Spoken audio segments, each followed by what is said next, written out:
more AC story on this 98 RAV4. Okay, customer stated, I can't remember if I said this in the first video, that they brought it in here for cooling system check, and look back at last year's service records at the shop, and yes, cooling as in coolant for the radiator, not coolant as the AC. The AC was not touched last year, and I can state that too pretty positive, because if you ever seen any of my vehicles, I always put my last name, L-E-C-H, on any of the light colored caps. That would be one indicator.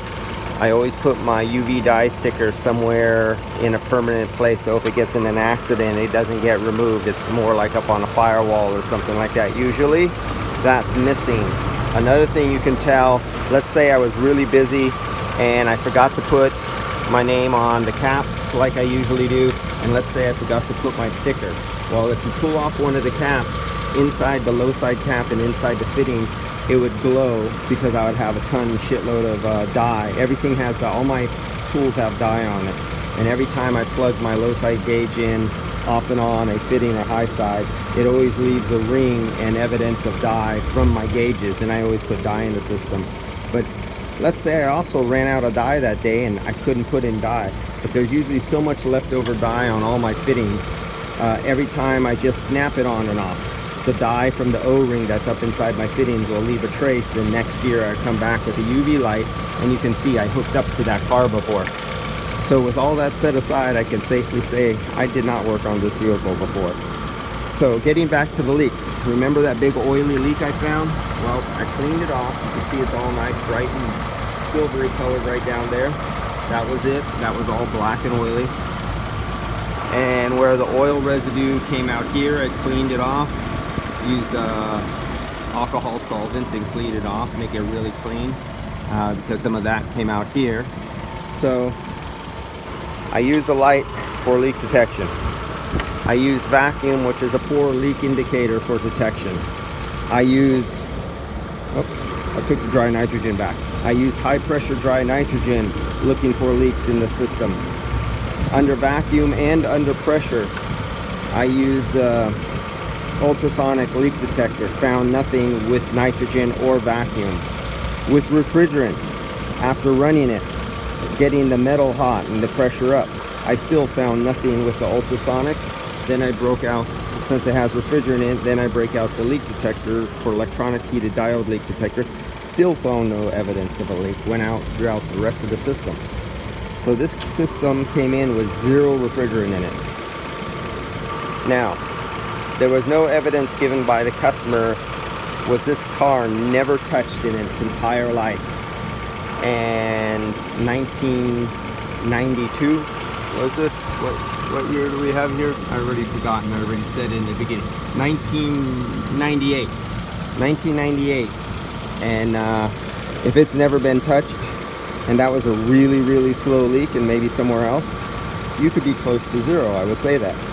Was this in an accident before, and they had to change something and put the condenser back, and they just disconnected it and reconnected it and released the refrigerant at a body shop? Possible. This thing has been an accident all the way around on this car.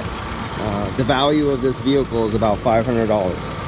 Okay, so we won't even go there any further than that.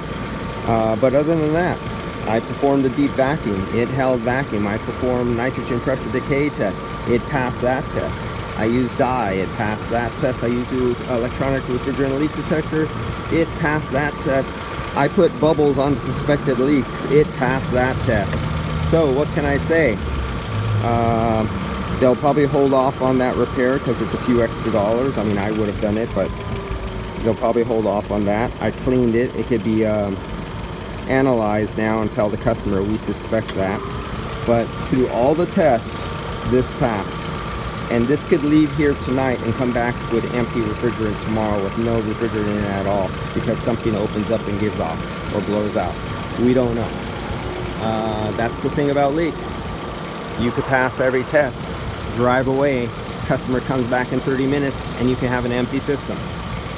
But that's not if you use a shitty, $100 leak detector. You use that crappy dye that barely fluoresces with a garbage $15 light that only, you know, downhill with a back wind when the full moon aligns with Venus does it ever make anything glow. Yeah, if you buy garbage like that for tools, you can't use that as an indicator of a test. So that's about it on this one. This is gonna fly. It's coming out 42 degrees out of the dash. It has a heavy sun load on it. It's been sitting out here in the sun for a few hours. Maximum temperature, we got 72 degrees outside, good sun load. Our suction line temperature is pulling down. Looks like we're going to hit 39 degrees on our return suction line. And I know we're 42 degrees out to that, no 40. Okay. So this customer's good to go. And now I checked the system and I filled it up. And we now have an invoice and a sales record on this vehicle that we can maintain over a period of time. See you guys. And that's how this one's getting billed out. And no, they're not going to go for that repair. It works great. No indication of a leak. I would like to do that, but remember, this is going through another shop too. And it's their customer. And I'll take a picture. I took a picture of that when it was dirty, and I put in my notes what I found.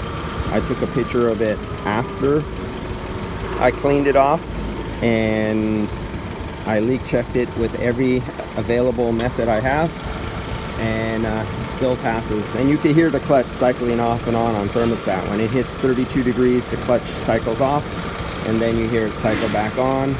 So even out here under a full sun load, it's reaching its minimum set temperature point at maximum cooling.